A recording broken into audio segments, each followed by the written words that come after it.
I've taken a lot of shit over the years for talking about this guy that I dated, who I called Navy Guy. There are a lot of reasons I talk about him, and it all has to do with my healing, but there's one particular area that I don't talk about very often. I forget things, and I forget people. It's a bit of a blessing in disguise because there are a lot of things I've forgotten about my ex-husband, too, that kids will remind me now and then. But I really wanted to remember this guy. I wanted to remember the experience we had because it was really cool. It was fun. So I made a bunch of videos, and those videos are what remind me of him today. Like this video I posted to Instagram last night. This is from a poem that I wrote. All the pictures in this slideshow in this video are selfies that I took and sent to him when we were together. I have all of his selfies that he sent me too, but I didn't put those in that slideshow.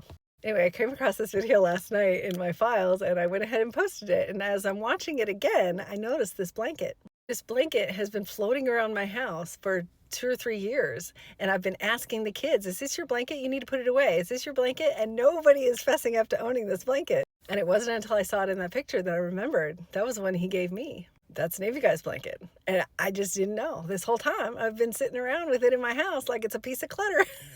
All of a sudden, looking at that video last night, I look at that picture and it all comes back to me and I go, oh my God, that was his. And I remember the Kentucky sweatshirt that was with it and the plants and the candles and other things that he got me. And then I just remember what a sweet man he was and how well he treated me. And then I smile and I go about my day because I'm a better person for having had that experience. So a lot of the experiences that I talk about on the internet, it's not just to help all of you heal from things that are similar to me. It's also a journal, a diary, so that I have a record of my life because I forget. All the poetry in my book is to help me remember those experiences. The first time I forgot an ex-boyfriend was in high school. I remember coming across a picture of the two of us together and I went to a friend and was like, did I date this guy? What the fuck? And she looked at me real funny and she was like, yeah. But I'd already forgotten him. And that's not a good feeling. I had it happen with another guy friend of mine about a year ago. I was talking to him again after a couple of years, and he was a friend that I was sort of messing around with right before I met Navy Guy. And he brought it up. He was like, hey, remember when? And I was like, no, I'm sorry, I don't remember that. And then I felt guilt. I was like, oh, no, shit, I really don't remember. Oh my God. And it dawned on me in the moment that it was something that I should remember. And he was hoping that I would remember.